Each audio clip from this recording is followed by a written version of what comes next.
واطي، يعني وخجلوا كتير وتلبكوا، بقى إن شاء الله مرة التانية باطالع صوتهم وأنا عم باحكي معاهم. هلأ أنا من هن وصغار علّمتهم يلبسوا لحالهم، يعتمدوا على حالهم، يساعدوا بعض. يساعدوني، يلمّوا ألعابهم، يلمّوا كتبهم. هلأ شوفي يا صبايا بشكل عام البيت اللي فيه بنات مو متل البيت اللي فيه صبيان. هلأ البيت اللي فيه بنات بتحسّي كلّه هيك حنيّة، ترتيب، لطافة، قطافة، نضافة. ما باعرف أنا هيك بجوز لإني عندي بنات وهيك بيتي كلّه بنات وهيك باحس. لإني عن جد يعني مين ما بفوت لعندي بيستغرب بالنضافة، بالترتيب. يعني إنه ما عندِك ولاد اللهم صل على النبي التوم ما بينكتوا، التوم ما بيخلوا. بتصدقوا يا صبايا بيحبّوا الترتيب أكتر منّي. ما بيحبّوا ينكتوا، ما بيحبّوا مثلًا البيت يكون مخروب. لمّا باعزّل بيكتئبوا. لمّا بانضّف يعني بيكونوا فايقين مثلًا بيشوفوني مثلًا فايقة من الصبح شايلة هالسدّاجة وبدي أنفض، ماما اليوم بدِك تعزلي، يا ربي إنه بدِك تطوّلي يوم إلا يومين مثل تعزية الصيف والشتا لتعزية سريعة، إيش قد بياكلوا هَم التعزيل. هلأ هون بعد ما مشّطتن ورتّبتن عرفت الكاميرا شغّالة هيك دقلت لهم إنه خلّصت تصوير، بس عرفتن عم بتصوّروا هيك صورٌ عفوي، يعني حبيت هيك أصورٌ فيديو عفوي لإني وقت اللي كنت عم باقلّن تصوير كانوا كتير متلبكين. هون خلّصت عطّرتن حطيتهم بغرفة القلاطة يتفرّجوا على الشاشة لإني رح أحمّم غِنى وأنا نايمة مشان ما يزعجوها. هلّأ هون صوّرت لكم إيش باستعمل لشعر بناتي. باستعمل هذا البخاخ بزيت اللوز كتير ريحته طيبة وبينعّم الشعر. وهي الكالونيا كمان ريحتها طيبة، هي كالونيا وهي عطر بتدوم كتير على اللبس، يعني باحط لهم أنا منها من الحمام للحمام. وهذا الكريم لشفايفهم، لوجههم إذا قشّر شفتوا الدنيا برد والجو بتغيّر وبشرتهم هيك حساسة شفتوا الولاد، باضل بانعّم لهم إياها بهاد الكريم. ومتل ما شايفين بلشت بغِنى بعد ما حمّمتها رح ألبسها. وهلأ صار وقت نومتها تقريبًا صار هيك الدنيا تقريبًا 01:00، 02:00. أنا بانيمها الضهر بس مرّات الضهر مشان تنام بكير مع أخواتها. وأنا عم بابخلها من بخاخ الشعر عم تعرف حالها إنه عم بابخلها عم تعمل راسها هيك.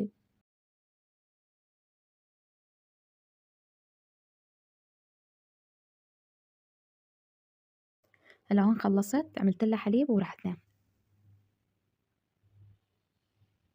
وهلأ هيك خلّصت ضل علي بس بنوتاتي الكبار أنا كل ما باحمّمهم بادهن لهم زيت على شعرهم وبانشف لهم شعرهم بالسشوار، لإني ما بأمن يشغلوا السشوار لحالهم. راح أحط لهم من هذا الزيت ومن هاي الكالونيا. هلأ أنا كنت أحط لهم كالونيا من عند أخواتهم يقولوا لي: "يا ماما إنه نحن صرنا كبار بدنا من الكالونيا اللي بتحطّيها أنتِ." أنا باستعمل هذا الزيت الشعر متل هو سيروم لشعري وشعر بناتي.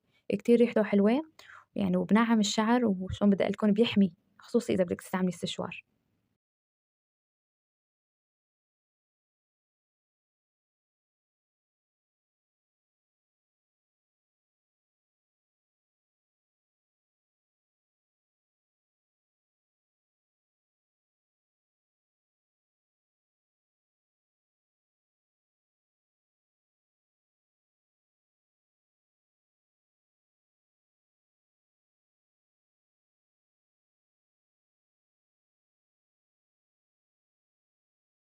وهلأ هيك بعد ما خلّصت رح أحط وجبة غسيل. هلأ أنا باغسل كل ما باحمّم البنات، يعني اللهم صل على النبي كل وحدة بدل، بدل، بدل ابصر لي وجبة.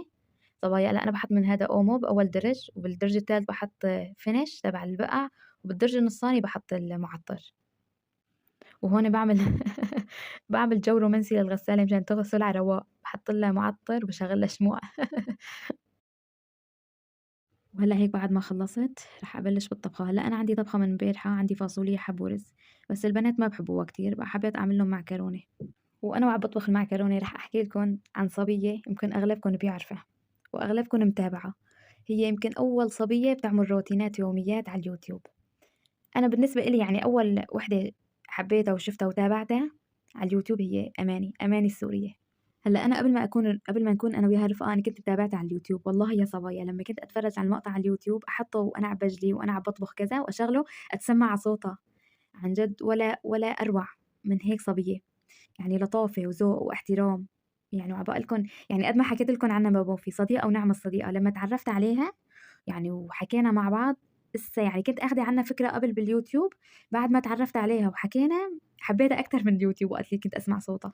يعني بتعجبني رتابتها، بتعجبني نضافتها، بيعجبني ذوقها، بيعجبني حكيها. هي الوحيدة اللي باكمّل فيديوهاتها للأخير والله. يعني هي لأ شوفوا هلأ أنا كنت أنشر يومياتي على التيك توك.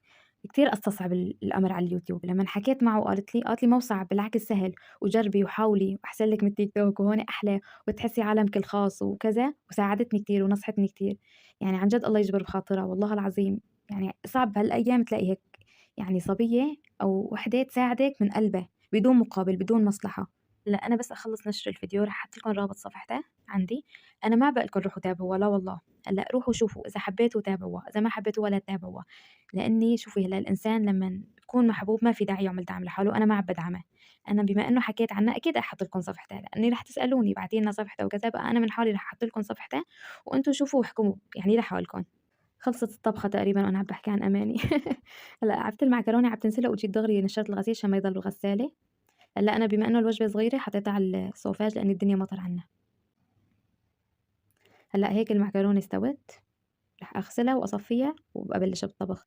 هلأ رح أحكي لكم عن هي القطعة كتير كويسة يا صبايا، إنه أحسن ما تحطّوا مصفاية، تحطّوا هيك وبتصفّوا يعني اللي بدكم تصفّوا. هلأ قبل ما أحط الصلصة على المعكرونة رح أشيل شوية معكرونة لبنتي لإني الصلصة حادة وفيها بهارات مشان ما تتضايق، رح أحط لها فوقها شوية جبنة وشوية كاتشب، هيك يعني إنه مشان ما تشتهي تطلّع أخواتها. هلأ أنا ما باحب أقطع مِيّة معكرونة، باحس متل العجين لإني لساتها صغيرة بس بتشتهي. وأنا وعم باطبّق هلأ المعكرونة رح أحكي لكم إيش حطيت لها لإني وأنا عم باطبخها كنت عم باحكي عن أماني. شوفوا حطيت لها زيت أبيض وبصلة وفليفلة حمرا وفليفلة خضرا ودبس بندورة ودبس فليفلة وبهار وملح ونعناع. وأنا باحب أسلق المعكرونة وقت باعمل الصلصة، يعني دغري المعكرونة تكون يعني من السلق على الصلصة مشان ما تعجن، وحطيت لها جبنة، ما باحب أحط لها جبنة بتدوب، باحب أحط لها من هي الجبنة بتضل فيها طعمة يعني وبتحسّي بطعمتها بين شو اسمها، هلأ هاديك الجبنة الدايبة للمعكرونة البشاميل باحسّها أطيب بتطلع، أمّا للمعكرونة هيك الناشفة باحب أحط لها جبنة يعني قطع. رح ياكلوا جنبها مخلّل وياكلوا بالعصايات، يا الله يا صبايا شقد باتضايق منّن بس سبحان الله، ولادو بطلبوه ما بريد أخجلن، قال هيك مو بتفرجوا على المقاطع باليوتيوب هدول الصينيين اللي بياكلوا بهالمعالق بيشتهوا خصوصي المعكرونة طويلة.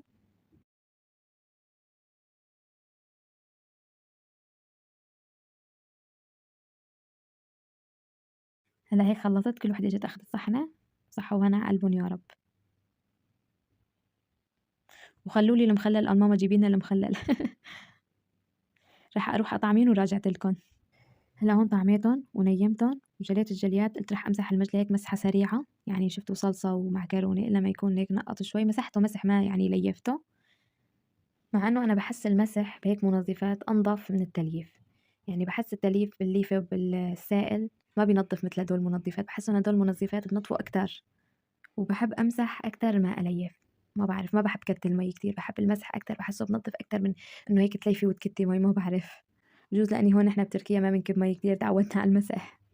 هلأ أنا محتارة بعد هالفيديو أنزّل فيديو للمنظفات إلا أعمل جولة بالبيت، رح أعمل تصويت على المنتدى بصفحة هون عندي على اليوتيوب، وأنتم شو بتحبوا قولوا لي وأشوف التصويت مين أكتر لإني أنا مجهزة الفيديو الاتنين المنظفات وجولة بالبيت، إنه تصويته بييجي أكتر رح أنزّل فيديو قبل.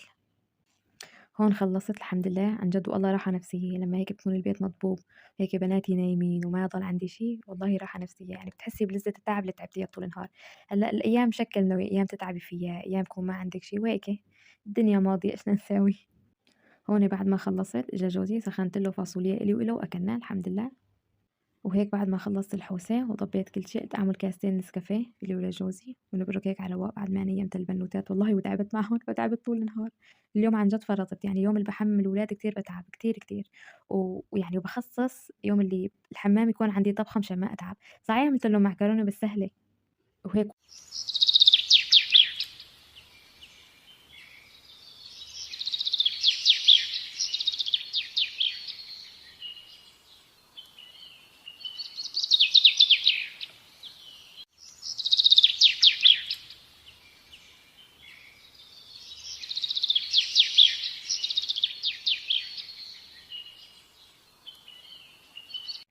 يسعد لي أوقاتكم يا أحلى صبايا، شلونكن؟ إيش أخباركن؟ طمنوني عنكم، إن شاء الله تكونوا بخير انتوا عم تشوفوا الفيديو.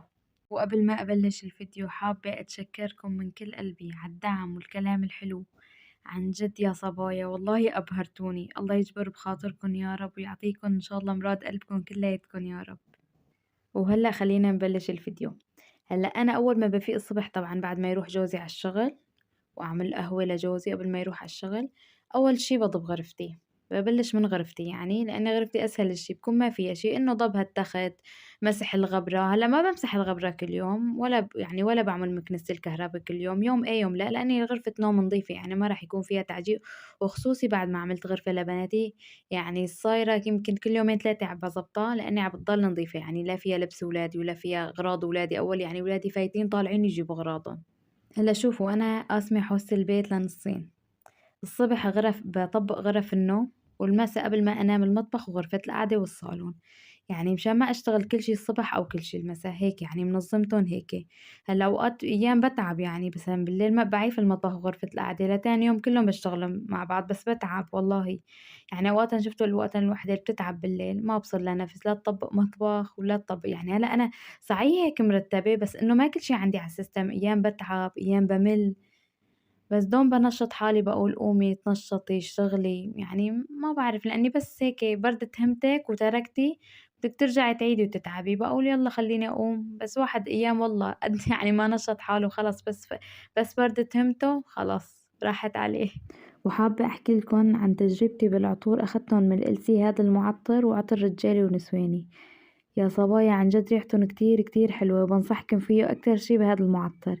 يعني صار له تقريبًا شهر ونص بالغرفة، ريحته ما راحت وريحته كتير لطيفة وخفيفة، يعني لمّا بتفوتي على الغرفة ما بتحسي حاطة معطر، بتحسي الغرفة هيك ريحتها، وهيك بتكون الغرفة خالصة بعد ما طبقت التخت ومسحت الغبرة وعملت شوي بمكنسة الكهربا،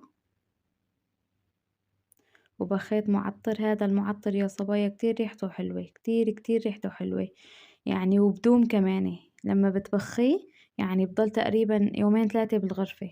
وهلأ رح أبلش بغرفة بناتي، طبعًا أنا بافطّر بناتي قبل ما أبلش بغرفتُن، لإني غرفتهم بتاخد وقت، لإني اللهم صل على النبي كبيرة وفيها 6 خوتة، يعني كل تخت بدِّك تطبقيه بتاخد مني وقت الغرفة، لهيك بافطرن بأمّن عليهن، مثلًا باعطيهم ألعاب، باعطيهم شي يرسموه أو شي يتسلوا فيه أو بابركن على الشاشة وبعدين بالتفت على الغرفة تبعيتُن. وأنا وعم طبّق تختي وتخت بناتي ما بعرف إذا انتبهتوا على القطعة اللي نضّفت فيها وجه المخدة والشرشف.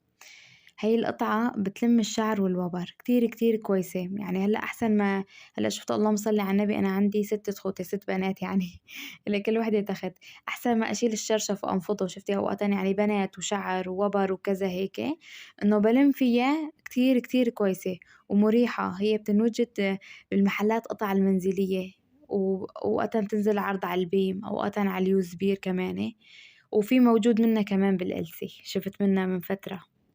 هلأ أنا فصّلت الغرفة 3 خوتة مفردات للتّوم لكل وحدة تخت، وتختين فوق بعض لبنتي الكبيرة فوق لبنتي الوسط تحت، وهذا عملته لغِنى إذا اتضايقت من تختها وكبرت بالأيام بتنام عليه، هلأ هي حاليًا عم تنام هون وكتير مرتاحة بقى إجباري يعني بدها تكبر وبدها تتضايق منّه.